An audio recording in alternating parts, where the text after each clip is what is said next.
नमस्कार बच्चों, स्वागत है आपका हमारे चैनल एनवी क्लासेस में। तो वीडियो शुरू करने से पहले दिए गए सब्सक्राइब बटन पर क्लिक करें और बेल आइकन जरूर प्रेस करें।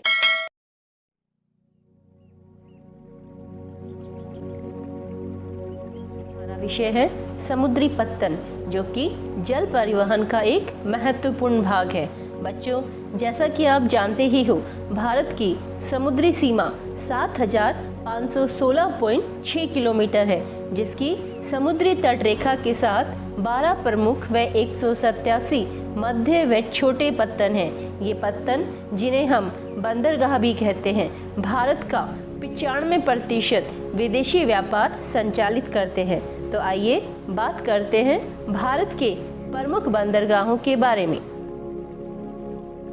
कि ये बंदरगाह भारत के 9 राज्यों में स्थापित हैं, जिनके नाम हैं गुजरात, महाराष्ट्र, गोवा, कर्नाटक, केरल, तमिलनाडु, आंध्र प्रदेश, ओडिशा और पश्चिम बंगाल। और एक प्रमुख बंदरगाह हमारे केंद्र शासित प्रदेश अंडमान निकोबार द्वीप समूह में स्थापित है। तो यहाँ पर जो प्रमुख बंदरगाह देश के स्थापित हैं, उनके बारे में बच्चों हम यहाँ चर्चा करेंगे। सबसे पहले नाम आता है कांडला बंदरगाह का। कांडला बंदरगाह, जो कि गुजरात का एक प्रमुख बंदरगाह है। बच्चों, इस बंदरगाह को स्थापित करने के पीछे भी एक छोटा सा घटनाक्रम है, जिसे आपको जानना जरूरी है।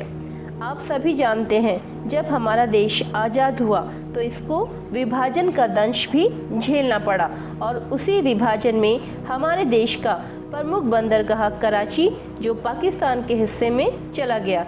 ऐसे में पश्चिम दिशा में एक नए बंदरगाह की आवश्यकता हुई और भारत सरकार ने कांडला बंदरगाह को विकसित किया। बच्चों, ये बंदरगाह कच्छ की खाड़ी में स्थित है और ये एक जवारीय बंदरगाह है।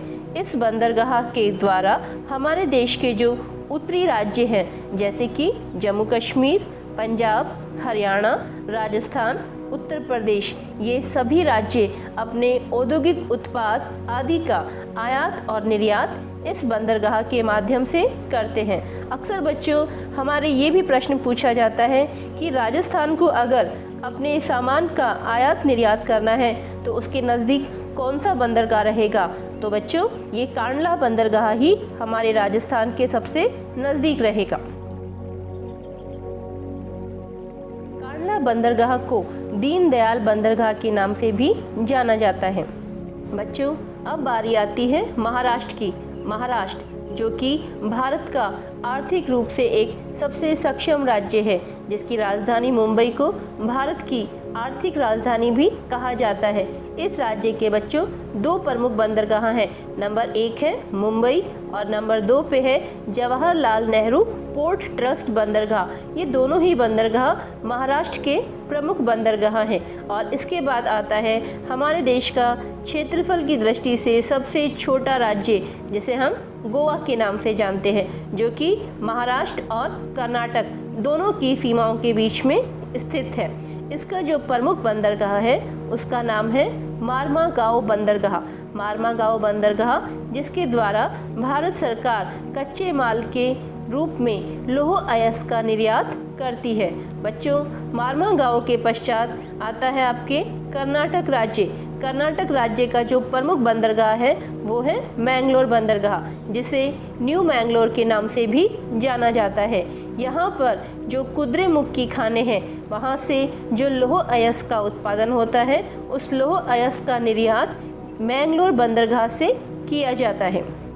बच्चों, भारत के सुदूर दक्षिण में स्थित पश्चिम दिशा में केरल राज्य, और केरल राज्य का जो प्रमुख पत्तन या बंदरगाह है वो है कोच्चि।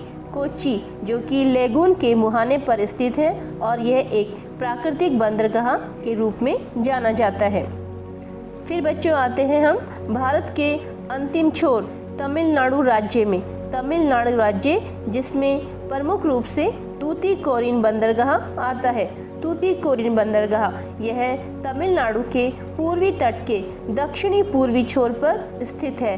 बच्चों, यह भी एक प्राकृतिक बंदरगाह है, यानी इसे कृत्रिम रूप से नहीं बनाया गया है और इसकी पृष्ठभूमि भी अत्यंत ही समृद्धशाली है। और तो और बच्चों, हमारे पड़ोसी देश जैसे कि श्रीलंका, मालदीव तथा भारत के तटीय क्षेत्रों की विभिन्न वस्तुओं के व्यापार को भी तूतीकोरिन बंदरगाह के द्वारा संचालित किया जाता है। दूसरा प्रमुख बंदरगाह है चेन्नई बंदरगाह, जो कभी मद्रास बंदरगाह के रूप में जाना जाता था। ये भी भारत का एक प्राचीनतम बंदरगाह रहा है। इसके बाद चलते हैं हम आंध्र प्रदेश, जो कि प्रायद्वीपीय भारत में सबसे लंबी तटरेखा वाला राज्य है। इसका जो प्रमुख बंदरगाह है उसे विशाखापत्तनम के नाम से हम जानते हैं। विशाखापत्तनम जो भारत के प्रमुख बंदरगाहों में से एक है और यह सबसे गहरे बंदरगाहों की श्रेणी में आता है। और तो और बच्चों, इस बंदरगाह से भी लौह इस्पात का निर्यात अधिक मात्रा में किया जाता है और यह पूर्वी भारत का एक प्रमुख बंदरगाह है। इसे विजाक के नाम से भी जाना जाता है और इस बंदरगाह की जो सिक्योरिटी आदि की जाती है वो हमारे ही एक संस्थान CISF के द्वारा की जाती है। बच्चों, अगला राज्य है हमारा ओडिशा।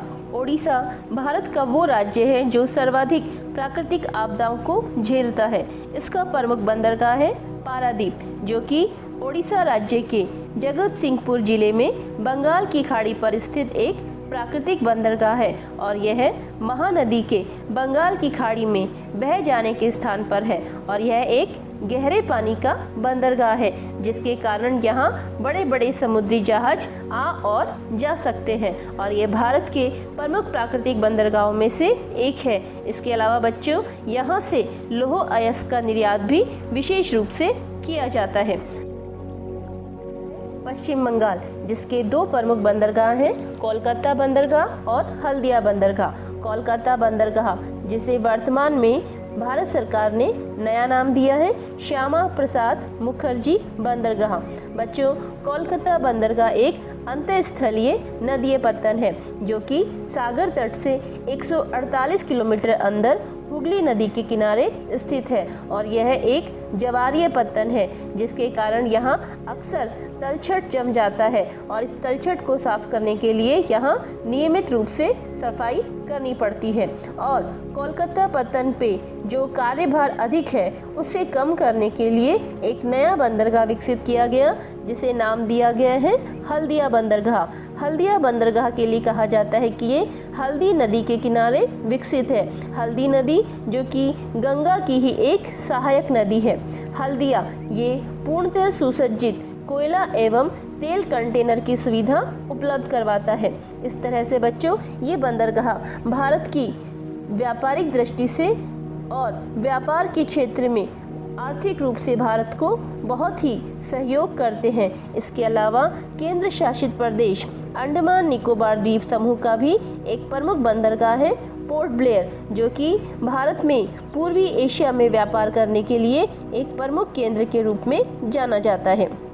हाँ तो बच्चों, इन बंदरगाहों के विषय में पढ़ते हुए हमने जाना कि इनमें से दो ऐसे बंदरगाह हैं जिनके नाम परिवर्तित किए गए हैं। आपके याद रखने की दृष्टि से मैं आपको इनके नाम पुनः बता दूं कि कांडला बंदरगाह का नाम रखा गया है दीनदयाल उपाध्याय बंदरगाह और कलकत्ता बंदरगाह का नाम रखा गया है श्यामा प्रसाद मुखर्जी बंदरगाह। इस तरह से इनके चाहे नाम परिवर्तित हो गए हों, लेकिन इनके कार्यों में कहीं कोई परिवर्तन नहीं हुआ है और ये बंदरगाह भारत के आर्थिक विकास में महत्वपूर्ण भूमिका निभा रहे हैं। यदि आपको हमारा वीडियो अच्छा लगे तो इसे लाइक करें और अपने दोस्तों के साथ शेयर करें और हमारे चैनल NV क्लासेस को सब्सक्राइब करें। धन्यवाद। जय हिंद।